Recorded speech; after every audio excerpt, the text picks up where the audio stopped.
करनाल में आज आम आदमी पार्टी पदाधिकारियों का शपथ ग्रहण समारोह हुआ। इस दौरान पार्टी नेता भाजपा व कांग्रेस पर जमकर बरसे।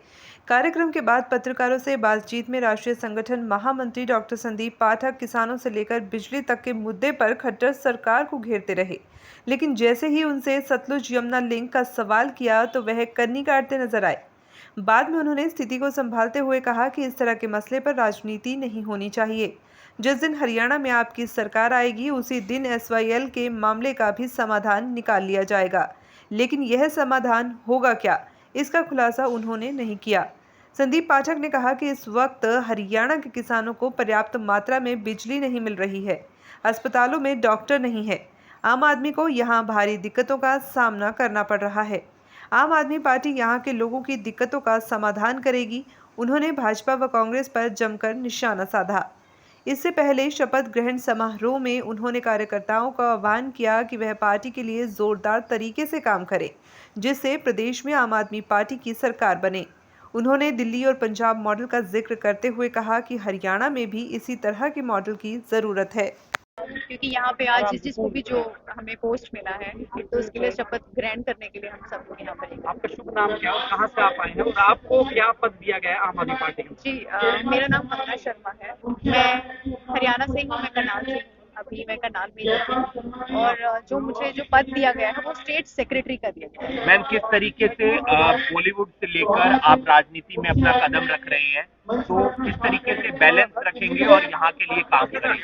जी बिल्कुल, सबसे पहले तो मैंने यही सोच के इस लाइन में कदम रखा है। मेरे दो पैशन थे, एक तो मेरा बॉलीवुड और दूसरा मेरा पॉलिटिक्स। मुझे लोगों का सेवा करना है। पॉलिटिक्स में आके सबसे बड़ा मेरा यही रीजन था कि मैं हरियाणा से ही हूँ और जो जो चीज़ें मैंने फेस करी हैं, जो जो चीज़ें मैंने देखी हैं, तो मुझे लगा कि किसी न किसी को आगे आके अपना हाथ बढ़ाना चाहिए और लोगों के हित में काम शुरू करना चाहिए। आपके नाम समझते कि बहुत ही उज्जवल भविष्य है आम आदमी पार्टी का।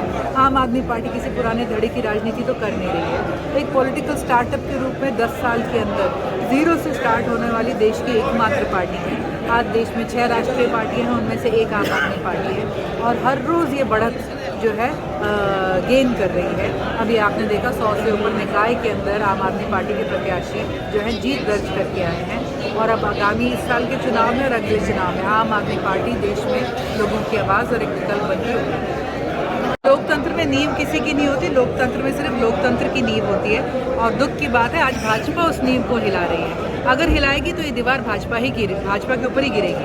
तो कांग्रेस पार्टी जिस तरीके जो हमारे आज नवनिर्वाचित सदस्य हैं, आज हमारे राष्ट्रीय जो संगठन के हमारे अध्यक्ष हैं श्री संदीप पाठक जी, उनकी अगुवाई में, उनके नेतृत्व में आज हम सब एक शपथ ग्रहण समारोह लेंगे और आज से जो मैं कहूँगी आम आदमी पार्टी का हरियाणा में संगठन बढ़ना शुरू हुआ है। ये उसका पहला चरण है। चरण दर चरण आप देखेंगे कि बड़ी तादाद में हमारा संगठन फैलेगा, विस्तृत होएगा और गहरा भी चलता जाएगा।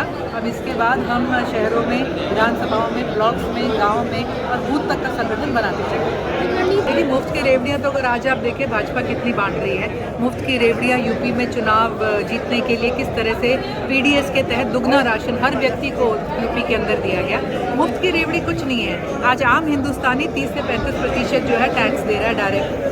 इनडायरेक्ट टैक्स 100% हिंदुस्तानी दे रहा है और जो दोनों टैक्स दे रहे हैं डायरेक्ट मतलब तनख्वाह के समय ही कट जाता है, बिजनेस के टाइम कटता है और उसके बाद जो साबुन, तिल्ली, माचिस, दूध, पेंसिल, किताब खरीदने में टैक्स दे रहा है। तो आम हिंदुस्तानी 50% से ऊपर टैक्स आज हिंदुस्तान में दे रहा है।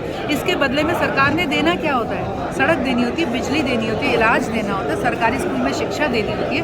तो कुछ भी मुफ्त नहीं है। पहली बार एक सरकार आई है जो लोगों को उनके पैसे की पूरी वसूली दे रही है। तो इसको मुफ्त कि हम समझते हैं कि बड़े दुख की बात है लोकतंत्र के आज की तारीख में, जब हमारे लोकतंत्र के सबसे जो हमारा संसद है, हमारे मंदिर का नवनिर्माणित हमारे मंदिर का उद्घाटन हो रहा है और उसी दिन लोकतंत्र में बेटियां और लोकतंत्र का झंडा पुलिस के पैरों के तले, सत्ता के पैरों के तले जो है रौंदा जा रहा है। बड़े दुख की बात है। आज बेटियों को न्याय मांगने के लिए सड़क तक जाना पड़ रहा है और जो बच्चियां अंतर्राष्ट्रीय पटल पर देश का झंडा ऊंचा उठाती हैं आज उन्हें और झंडे को ज़मीन पर गिराया है। तो बहुत दुख की बात है और ये मैं समझती हूँ कि जो सत्ताधारी आज बैठे हैं, जो सत्ता के नशे में चूर हैं, उनको बहुत भारी पड़ेगी। उन्होंने जिस तरह से लोकतंत्र का अपमान किया है, बेटियों का अपमान किया है, खिलाड़ियों का अपमान किया है, समाज का अपमान।